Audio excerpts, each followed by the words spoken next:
Y en esta mañana vamos a comenzar a estudiar la armadura del cristiano. La armadura del cristiano. Y vamos a leer en esta mañana solamente 2 versículos, aunque hasta el versículo 18 encontramos las 7 piezas de la armadura que Dios nos da para poder estar listos y preparados en la batalla espiritual. Dice Efesios 6, versículo del 10 en adelante: por lo demás, hermanos míos, fortaleceos en el Señor y en el poder de su fuerza. Vestíos de toda la armadura de Dios, para que podáis estar firmes contra las acechanzas del diablo. Porque no tenemos lucha contra sangre y carne, sino contra principados, contra potestades, contra los gobernadores de las tinieblas de este siglo, contra huestes espirituales de maldad en las regiones celestes. Por tanto, tomad toda la armadura de Dios, para que podáis resistir en el día malo, y habiendo acabado todo, estar firmes. Estad pues firmes, ceñidos vuestros lomos, y vean ustedes la armadura del cristiano. Número 1, la verdad. Y vestidos con la coraza de, número 2, justicia. Y calzados los pies con el apresto, número 3, del evangelio de la paz. Sobre todo tomad el escudo, número 4, de la fe, con que podáis apagar todos los dardos de fuego del maligno. Y tomad el yelmo de la, 5, salvación. Y la espada del Espíritu, que es, 6, la palabra de Dios. Y número 7, orando. 7 armas. 7 cosas forman parte de la armadura de un cristiano para luchar contra el enemigo.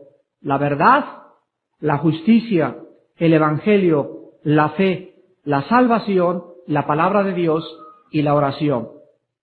El versículo 10 dice: hermanos míos, fortaleceos en el Señor y en el poder de su fuerza. Ustedes saben que mientras vivamos en este planeta, nuestra vida cristiana será una lucha incesante contra el enemigo de nuestra alma. Ustedes saben que en la vida cristiana no hay cesación de hostilidades, no hay treguas, ni tampoco armisticios, ni tampoco le puedes decir al diablo: dame oportunidad de descansar 3 días. Tómate vacaciones y vete un fin de semana por allá a dar la vuelta. En la vida cristiana no hay eso. Como en cualquier guerra, desde luego tenemos los cristianos tiempos de más o menos intensidad o de más intensidad en nuestra guerra. Y los soldados en las guerras pueden comer y pueden dormir, pero los soldados siempre, aun cuando se vayan a dormir en sus tiendas de campaña o haya un supuesto descanso, siempre están con el uniforme puesto. Tú no puedes ver en una guerra, ni en la Segunda Guerra Mundial, ni en el Golfo Pérsico, que los soldados hayan dicho: bueno, el sábado domingo me quito la chamarra y el casco y el fusil y los dejo a un lado y vamos porque hoy los iraquíes van a descansar. No hay tal cosa. Unos duermen, otros hacen guardia, pero el uniforme nunca se lo quitan. ¿Por qué es esto? Porque el diablo nunca sale de vacaciones. El diablo no celebra la Navidad. El diablo no celebra la Semana Santa. Ni tampoco cuando es cumpleaños de algún demonio le hacen fiesta en el cielo y se retiran todos a festejar.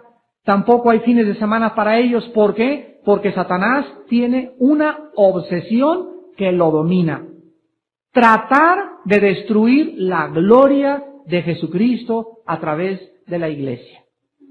Satanás está dominado por una obsesión y es tratar de impedir que Dios sea glorificado, que Jesucristo sea glorificado, que tú crezcas, que tengas paz y que tengas tranquilidad. Satanás es enemigo acérrimo de la paz. Si hay algo que saca de quicio a Satanás, si hay algo que perturba a los poderes del mal, es que una persona viva tranquila. Y no me refiero que viva tranquila porque trae media botella de alcohol, ¿verdad? O que viva tranquila porque no tiene preocupaciones. No, me refiero a que una persona viva llena de paz porque está llena del Espíritu Santo. En el versículo 10 y 11 encontramos nosotros la preparación para la batalla espiritual. Dice el apóstol Pablo que debemos fortalecernos en el Señor y en el poder de su fuerza. La palabra fortalecernos, en el original griego existe la voz pasiva, la voz media, etcétera, etcétera. Y es importante el aspecto en que gramaticalmente se encuentra la palabra fortalecerse, porque en el original griego se encuentra en voz mediana. Y esto significa lo siguiente, que cuando dice la Biblia, fortalezcanse en el Señor, en el original griego, el tiempo gramatical del verbo y la acción implica que nosotros debemos ponernos bajo o dentro del poder de Dios. En otras palabras, hagan de cuenta que aquí hay una luz, así, y esta luz es Dios. Entonces, cuando dice la Biblia, fortalecernos en el Señor, se nos dice, métanse bajo la luz del Señor. Porque mientras estés bajo la luz del Señor, bajo el poder del Señor, estás fuerte.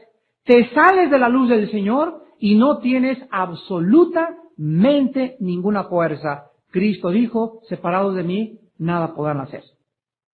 Entonces, aquí se nos está invitando a que vengamos y nos acerquemos a Dios, porque solo en Él podemos encontrar fuerza para pelear contra un enemigo invisible, un enemigo sumamente destructor, un enemigo que anhela a cualquier costo impedir que Cristo sea glorificado.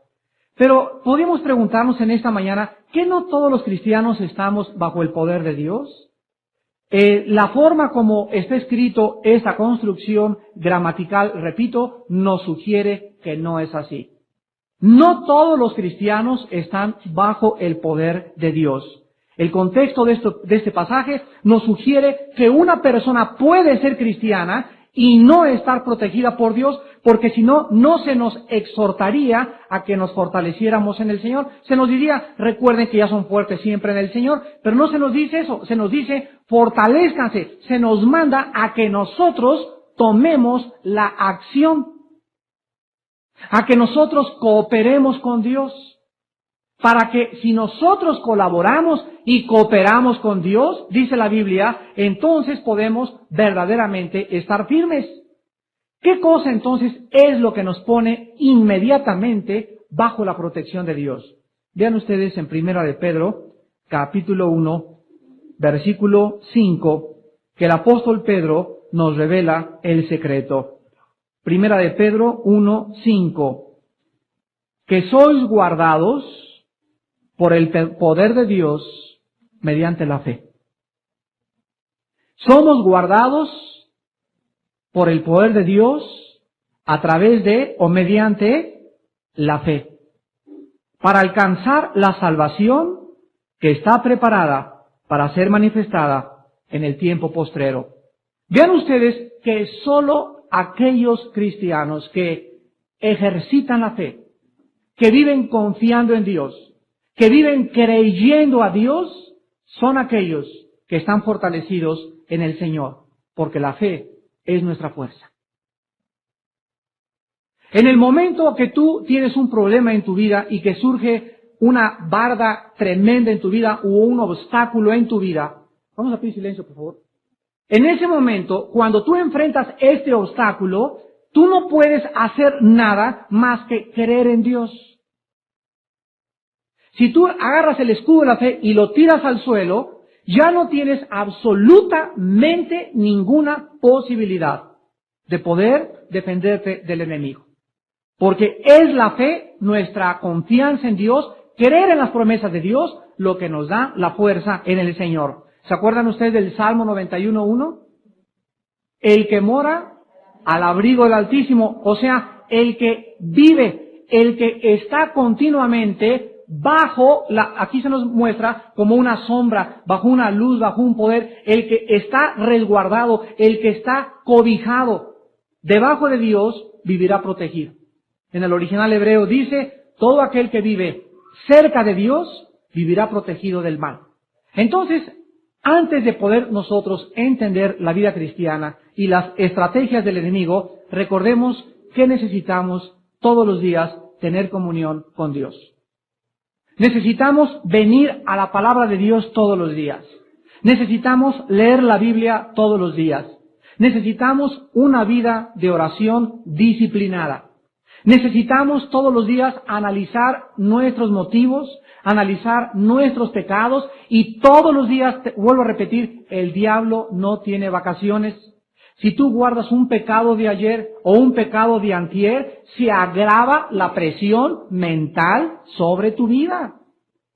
Si tú permites y le abres la puerta al enemigo a través de un pecado no confesado, se agrava la presión mental en contra de tu vida. Y a los 2 o 3 días estás de correr.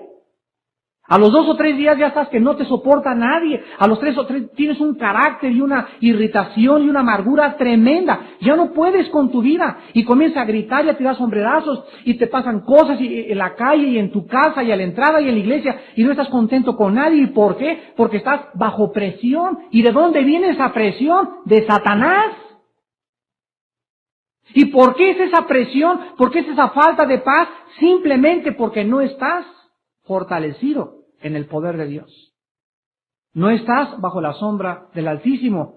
Y dice la Biblia en 1 Juan capítulo 1, que cuando nosotros confesamos nuestros pecados, la sangre de Jesucristo nos limpia de toda maldad.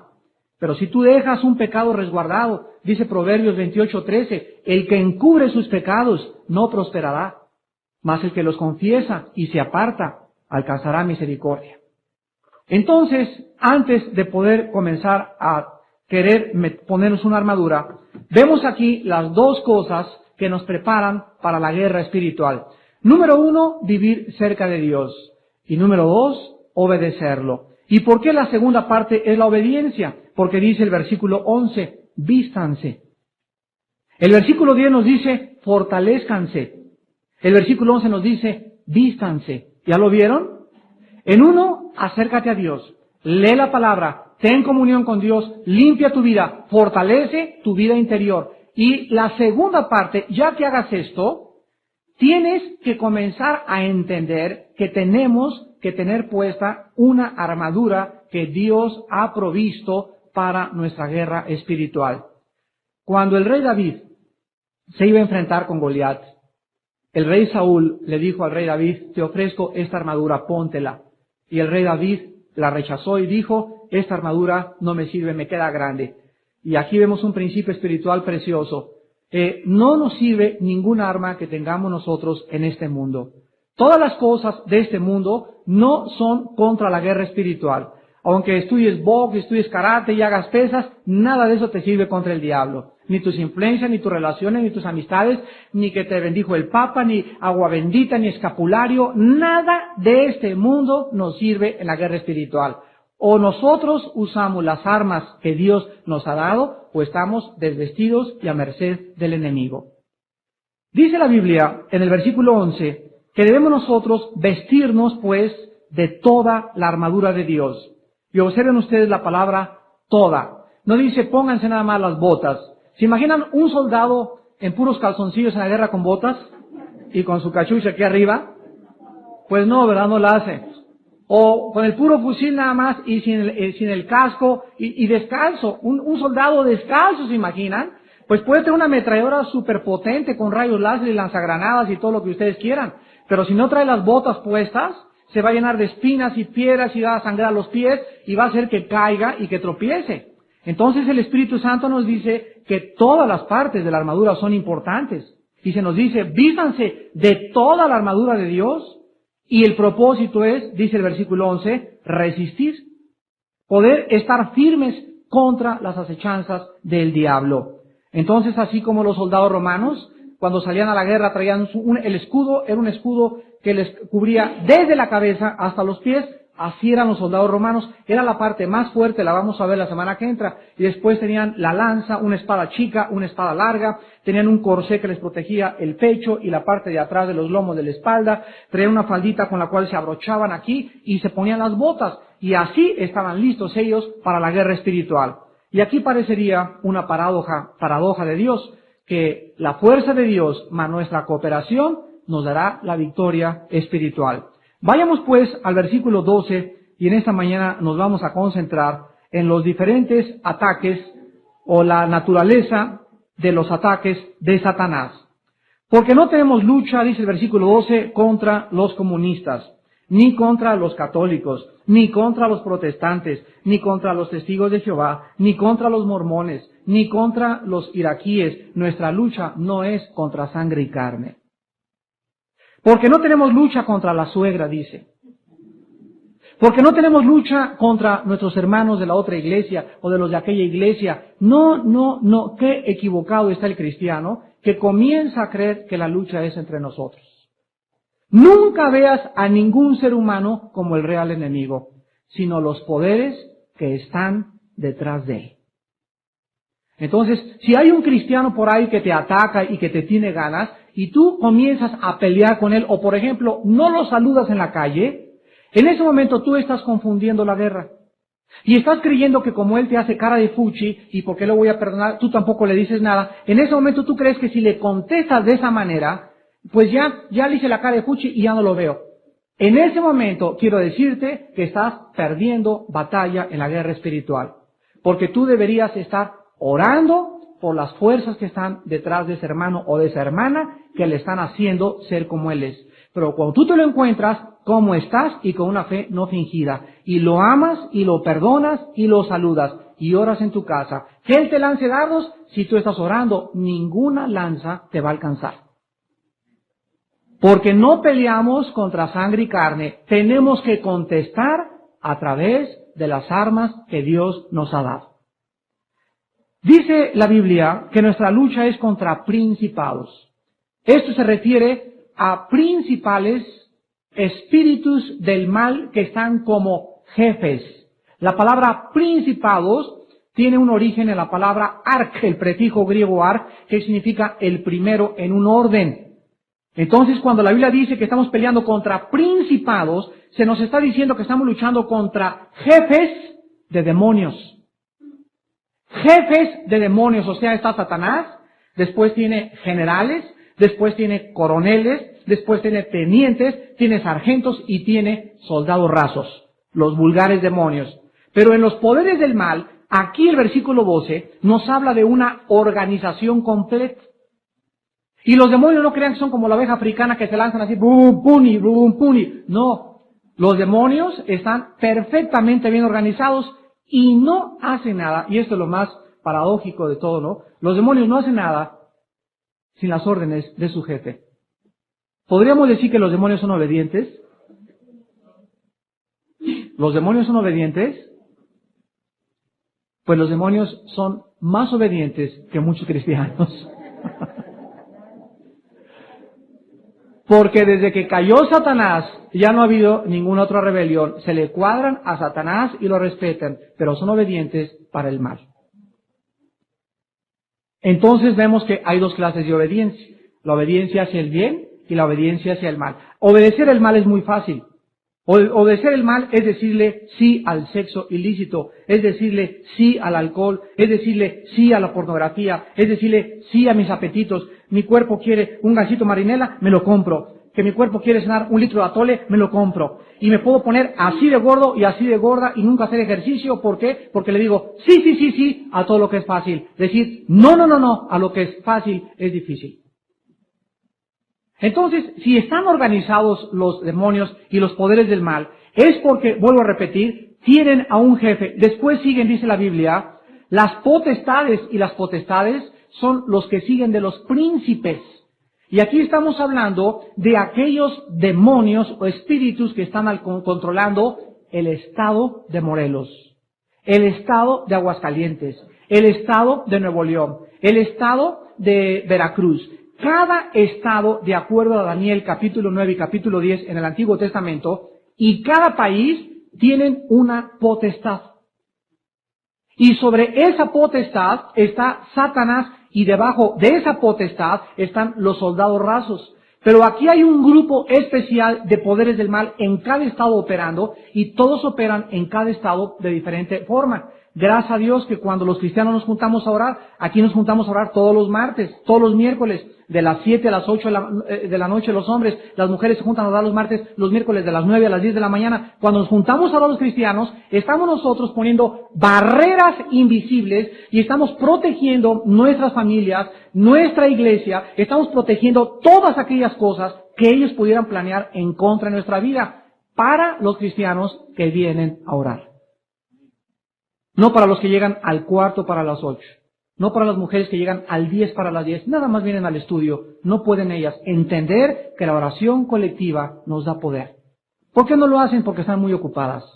Muy ocupados los varones. Si llegan tarde el domingo, ¿cómo no van a llegar tarde a la adoración? Y hermanos, hasta que ustedes no tomen en serio a Dios, hasta que ustedes no tomen en serio a Dios, no podrán pelear con victoria en la guerra espiritual.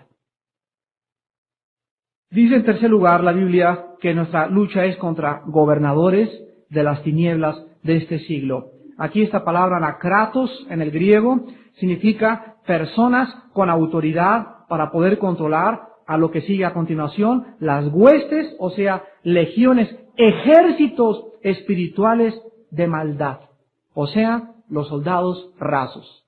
Arriba de los soldados rasos, los demonios, hay gobernadores, hay principados, hay potestades, y arriba de todos ellos está Lucifer, el príncipe y el gobernante de las tinieblas. Ahora, ¿cómo atacan esta legión de espíritus invisibles y cómo pueden ellos comenzar a zarandearnos y a operar en nuestra vida? Y si no entendemos la forma que lo hacen, no vamos a poder defendernos.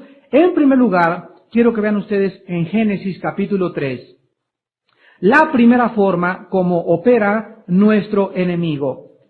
Esta mañana vamos a dedicarla a un adiestramiento militar en tácticas y operaciones del enemigo. Así que ustedes en esta mañana vienen a la conferencia a prepararse teóricamente y a conocer las tácticas militares del enemigo. Cuando los americanos fueron a Irak, les pasaron películas de cómo peleaban los iraquíes, de cómo disparaban, qué armas tenían, qué potencia tenían, qué alcance tenían sus misiles, cuántos aviones se enfrentaban, cuántos tanques, pero el tremendo de Saddam Hussein les ocultó y les dijo realmente la cantidad y comenzó a usar el temor para poder controlarlos. Y los americanos allá en Irak pues decían, a lo mejor saca un arma secreta que nadie conoce y nos va a acabar a todos. Resultó que era solamente un bocón, era un mentiroso, era hijo del padre de mentira. Así que, como no tenía armas, Hussein usó el temor y casi logra atemorizar al enemigo. Pero vemos en Génesis 3 el primer ataque lanzado contra la raza humana de Satanás. Y veamos aquí cómo Satanás revela su principal arma en contra de los cristianos. Y dice así, la serpiente era astuta. Aquí la palabra hashash en el hebreo se tradujo serpiente y significa el que resplandece. Esta es la traducción original en el hebreo de hashash, que se tradujo serpiente. La serpiente era astuta, más que todos los animales del campo que Jehová Dios había hecho, la cual dijo a la mujer, con que Dios os ha dicho, no comáis de todo árbol del huerto. El primer ataque fue hacerle creer a la mujer que Dios no era verdad. Trató de hacerla dudar de que la Biblia es y tiene la razón. Y el primer ataque contra nosotros siempre será la duda contra la Biblia. ¿Realmente Dios ha hablado? ¿Realmente podemos nosotros creer lo que está en estas páginas? ¿Tú crees, te dice Satanás, jovencita, tú crees que realmente debes de guardarte virgen hasta el día de tu matrimonio? ¿Tú crees a esas cosas tan anticuadas? Oye, mujer, te dice Satanás, ¿tú crees que tú debes sujetarte a tu esposa, a tu esposo? Mira nada más, si te pareces a la tigresa. ¿Realmente tú debes hacerle caso a tu esposo? ¿Que no debes tú independizarte? ¿No debes tú luchar por tus derechos? Y todo el ataque viene siempre dirigido a hacernos dudar de la veracidad y del poder de Dios. Cuando una persona no obedece la Biblia. Por ejemplo, cuando los hijos son desobedientes a los padres, cuando la mujer no está sujeta al marido, cuando el marido no ama a su mujer, como la Biblia nos mande que las amemos, en ese momento nosotros hemos creído la mentira de Satanás. Cuando tú sacas la cartera para dar el diezmo y dices, rum, le haces los diez como abanico, aquí esto no, mejor esto, porque si no, no me alcanza para pagar la letra del carro. Cuando tú crees que primero es las pagos del mundo y dejas al último el diezmo, estás haciendo a Dios un mentiroso. Cuando tú te vas en la noche a una fiesta en lugar de una reunión de oración, estás haciendo a Dios mentiroso. Todos los días somos bombardeados para que nosotros estemos convencidos de que la Biblia no nos está diciendo la verdad. La Biblia dice en 1 Juan 5:10, el que no cree a Dios ha hecho mentiroso. Y dice Juan 8:44, porque el diablo es el padre de toda la mentira. Damas y caballeros, ustedes tienen en esta mañana dos caminos, la verdad y la mentira. ¿Le crees a Dios o le crees a Satanás? No me digas hay un tercer camino, ni con ninguno ni con el otro. O estás bajo uno o estás bajo el otro. Estar bajo Satanás es estar bajo maldición.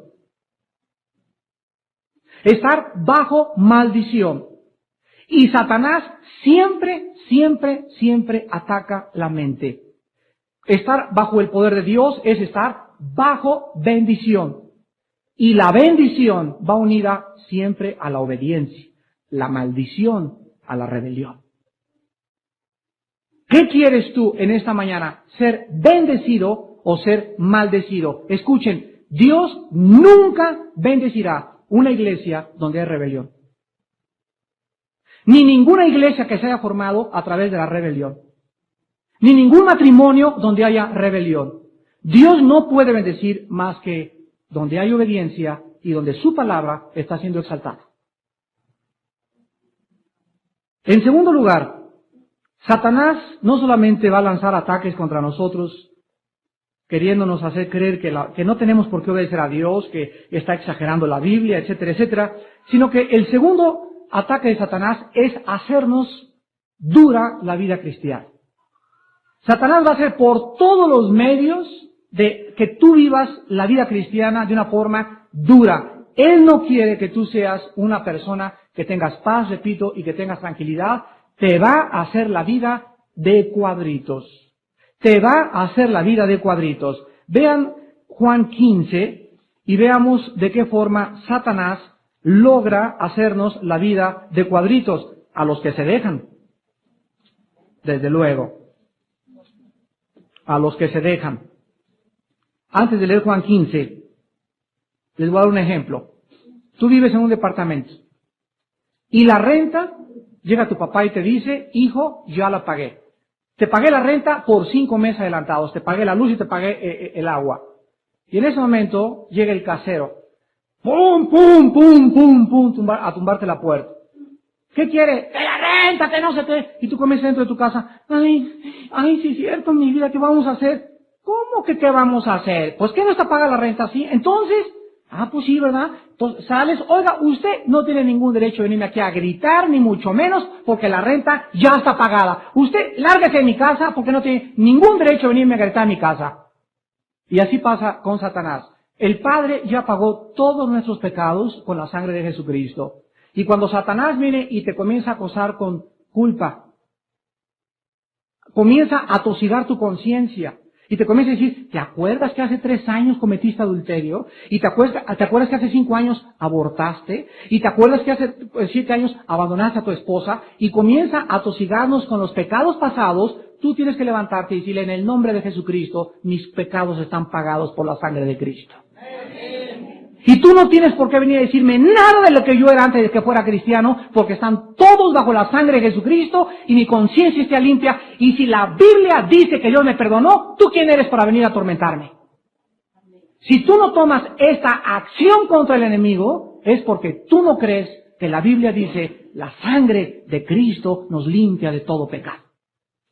Entonces si estás ahí, ay sí es cierto, y comienzas con tus culpas y con tus tormentos, estás haciendo a Dios mentiroso. Satanás usa, en primer lugar, para hacer una vida cristiana de cuadritos, la persecución. la persecución. Juan 15, del 18 al 23. Es el Señor Jesucristo hablando. Y nos dice Jesucristo, si el mundo los odia, o si el mundo os aborrece, sabed que a mí me ha aborrecido antes que a vosotros. ¿Es posible esto? ¿Es posible que el hombre más perfecto, más bueno, el hombre con la mirada más dulce, más tierna, más transparente, más limpia que haya pisado este planeta, el hombre más manso, más misericordioso, el hombre que jamás le hizo ningún daño, ni le arrancó el pelo a nadie, ni le dijo una palabra mala a nadie, el ejemplo, la personificación de la santidad? ¿Es posible que a este hombre el mundo al que vino le haya odiado? ¿Cómo es posible que esta raza humana haya odiado a aquel que era el santo? Mis queridos hermanos en Jesucristo, precisamente Jesucristo vino para demostrarnos que el mundo en el cual tú y yo vivimos no ha cambiado nada. El mundo sigue odiando la verdad, la luz y la santidad. Solamente nos demuestra que el mundo en que vivimos es un mundo enfermo. El mensaje de ayer, el suicidio de la raza humana, mencioné las 4 clases de suicidio que existen en el mundo. El suicidio físico, el suicidio moral, el suicidio intelectual y el suicidio espiritual. De una u otra forma, toda la raza humana se está suicidando. Se está autodestruyendo porque somos por naturaleza destructivos. Dice la Biblia, si el mundo los aborrece, Cristo nos informa, acuérdense, sepan que a mí también me colgaron en la cruz y todavía era el odio tan grande que me gritaban, bájate de la cruz si puedes, si eres el Salvador. Bueno, la pregunta en esta mañana es, ¿por qué tanto odio? ¿Qué les hizo? ¿Qué les hizo? ¿Vendió droga a Cristo? ¿Cometió adulterio? ¿Robó? ¿Defraudó? ¿Dejó de pagar impuestos? ¿Provocó una subversión contra el gobierno romano? Ni siquiera eso. Simplemente el odio así que tenían en la cruz y como lo golpearon y lo despedazaron y lo destrozaron y le arrancaron el pelo y la sangre que le sacaron de las orejas y de la nariz y de los labios y de su boca y de todo su cuerpo hecho un guiñapo colgando en la cruz, era que realmente Jesús nos estaba mostrando es que la raza humana odia y seguirá odiando hasta que no nazcan de nuevo, hasta que mi Padre no lo regenere. La raza humana irá en contra de la verdad. ¿Qué hicieron los cristianos en la Inquisición para que en el nombre de la Iglesia se les persiguiera, les arrancaran las uñas, los quemaran vivos en el nombre de Jesucristo? ¿Qué hicieron? Les voy a decir cuál pecado hicieron. Leer la Biblia. Leer la Biblia. Dice el versículo 19, la razón del odio del mundo. Si fuerais del mundo, ¿qué somos, jupiterianos? ¿Somos marcianos? La Biblia nos dice que nosotros, escúchenme muy bien, nosotros no pertenecemos a este mundo. Estamos físicamente caminando y todo, pero ¿no te has sentido marciano con tu suegra de vez en cuando?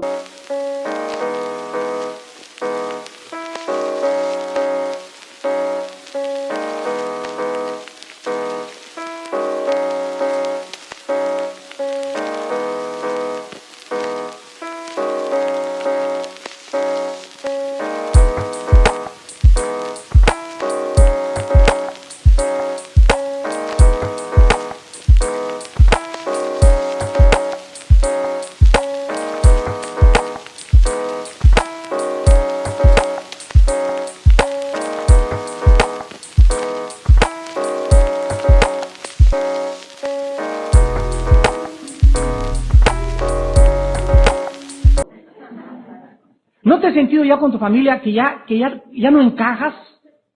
Que ya tienes como pez fuera del agua, ya sus chistes y sus rollos, sus objetivos y sus metas, como que ya no nos sentimos a gusto en una fiesta no cristiana, por ejemplo. Más te vale que no te sientas a gusto. Porque si ahorita me es que eres cristiano y vas a las fiestas cristianas o las reuniones no cristianas y te sientes como si estuvieras en tu casa, dudo que tengas la vida espiritual. Cristo les habla a los que hemos sido regenerados. Si ustedes fueran del mundo, y dice, el mundo nos amaría. Pues claro. Pero porque no son del mundo, antes yo os elegí del mundo, por eso el mundo os aborrece. A ver, ¿cuál es la principal causa del odio? Precisamente que vamos en contra de la corriente. Esa es la principal razón. Una muchacha en tercero y secundaria que sea diferente, que no se pinte como las demás, que no use minifalda como las demás, que no use escote como las demás, que no se acueste con su novio como las demás, basta para que ella vaya en contra de las demás para que la comiencen a perseguir. Para que te comiencen a odiar. Un hombre en una oficina que vaya bien, que no mire las piernas de la secretaria, que sea casto, que sea no un patán, que sea decente con todos, que no se ríe los chistes colorados, que no haga caso de la pornografía y las revistas que sacan, que en el día del brindis de Navidad la gente diga vamos a brindar todos y él su tehuacán. Basta que tú seas diferente para que el mundo te comience a odiar. Y esto es precisamente lo que significa la palabra santo. Santo significa diferente, apartado para el servicio de Dios. Y dice la Biblia, sean santos, sean diferentes, y al ser diferentes, demuéstrenle al mundo que mi Padre existe. No les digas, Cristo vive, peace and love, Dios te ama. El mundo está cansado ya, los testigos de Jehová les dicen lo mismo, los católicos les dicen lo mismo, todos en la televisión les dicen lo mismo. El mundo está cansado de palabras, el mundo necesita vidas cambiadas que den el testimonio con lo que hacen, con lo que dicen, cómo se visten, cómo actúan, cómo entran, cómo salen, cómo llevan sus negocios. Ahí das el testimonio que Jesús vive. Dice el versículo 20, acuérdense de la palabra que yo les he dicho. ¿El siervo no es mayor que su señor? Si a mí me han perseguido, y aquí está la persecución, también a ustedes los perseguirán. Si han guardado mi palabra, también guardarán la vuestra. Mas todo esto os harán por causa de mi nombre, porque no conocen al que me ha enviado. ¿Qué descanso tenemos en esta mañana?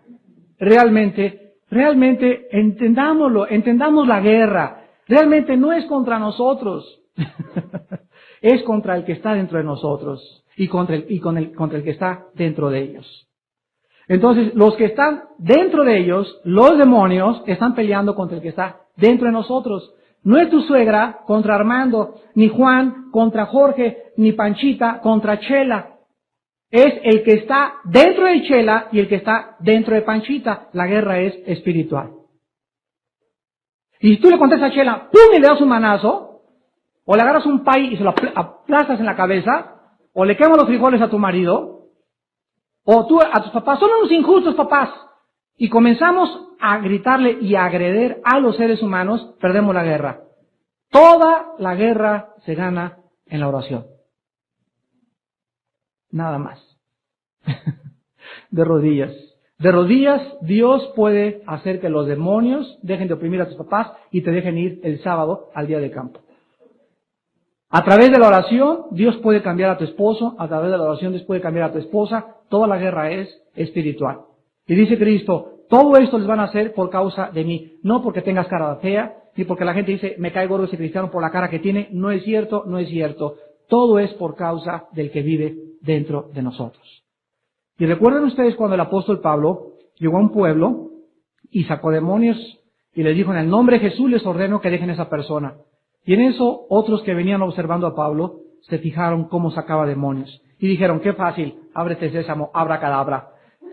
Y llegaron otros endemoniados y les dijeron, en el nombre de Jesús sálganse. Y que los demonios que estaban dentro de esas personas le contestan y les dicen, a Pablo conocemos.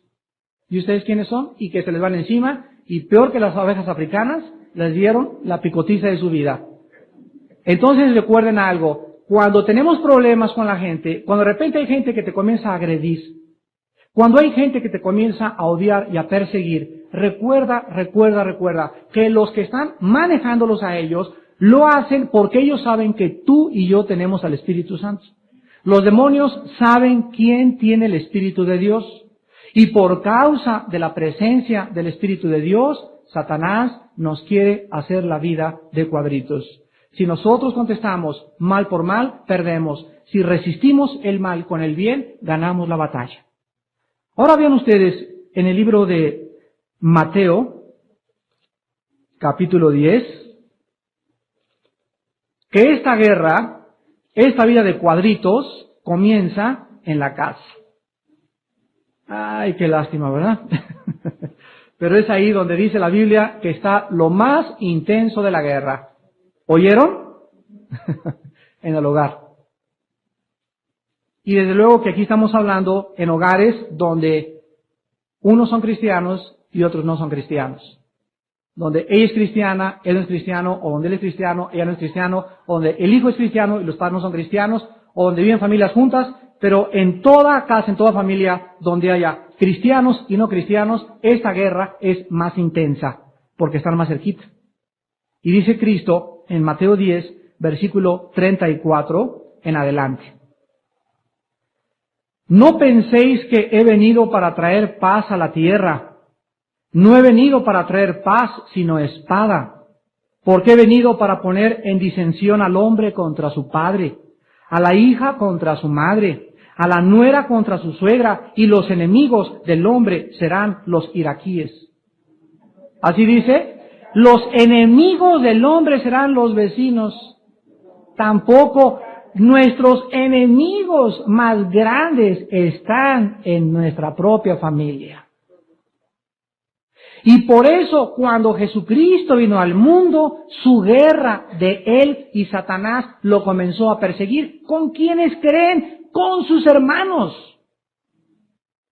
Su madre, María, se le fue anunciado que sería madre del Altísimo, pero a ella como que se le borró el cassette y hasta la cruz se le acordó, y en la cruz pudo ella verdaderamente convertirse, porque fue la muerte de su hijo cuando su madre se convirtió, cuando una espada traspasó su corazón, de acuerdo a la profecía del Magnificat. Pero mientras Jesucristo anduvo predicando, su madre y sus hermanos no se discipulaban con él, no se sentaban a sus pies con él. Llegó un día, por ejemplo, y le tocaron la puerta. A ver, le dijo Cristo a Juan, ve a ver quién es. Y salió Juan: Señor, tu madre y tus hermanos allá afuera te buscan. La pregunta es, ¿por qué en lugar de tocar no entraron?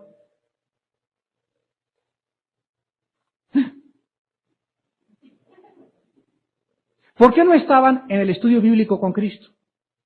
Y Cristo le dice a los discípulos: mi madre y mis hermanos son ustedes, los que hacen la voluntad de mi Padre. Y 3 veces en la boda de Caná, aquí y en la cruz, Cristo le llama a su madre mujer. Y Cristo establece la línea entre la familia carnal y la familia espiritual. Y Jesús dice que cuando comienza la luz a entrar a una familia, la espada inmediatamente corta. ¿Por qué Cristo no trae paz? Porque viene la división entre las tinieblas y entre la luz. La luz es muy fuerte para que los que estén en las tinieblas la soporten. Los que están en las tinieblas comienzan a perseguir a los que están bajo la luz.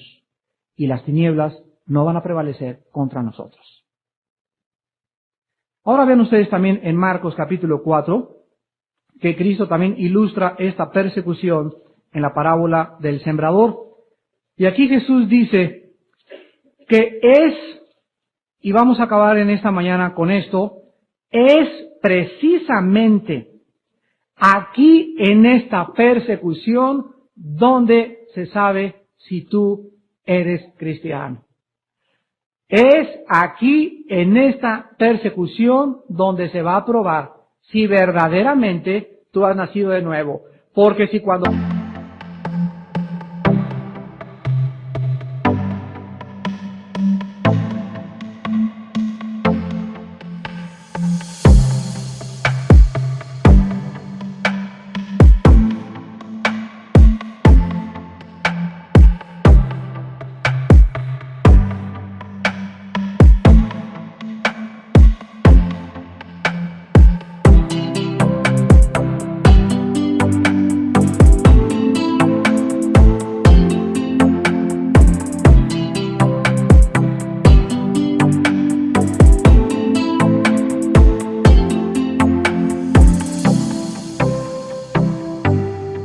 comience el hostigamiento y la hostilidad y la persecución y los ataques y las agresiones, si cuando tú comienzas a sufrir eso, tú cedes, o tú te das por vencido, o pagas ojo por ojo, diente por diente, o dices, no, ya no quiero soportar que mis amigos estén contra mí, me voy a tomar la copa con ellos, voy a hacer lo que ellas hacen, voy a ver los programas que ellos hacen, yo no quiero ser diferente a los demás, yo no quiero que mi familia diga que ya no soy católico, que ya no soy de su religión. Si tú haces eso y tú cedes, Cristo dice en lo que vamos a leer que tú nunca has nacido de nuevo. ¿Saben por qué? Porque en Primera de Juan 5, del 1 al 5 dice, el que es nacido de Dios vence al mundo. Así que si tú eres nacido de Dios y si tú tienes el regeneramiento por el Espíritu Santo, la Biblia dice que eres más que vencedor. Y dice Cristo en Marcos 4, 16 al 17, estos, o sea, es un grupo de personas.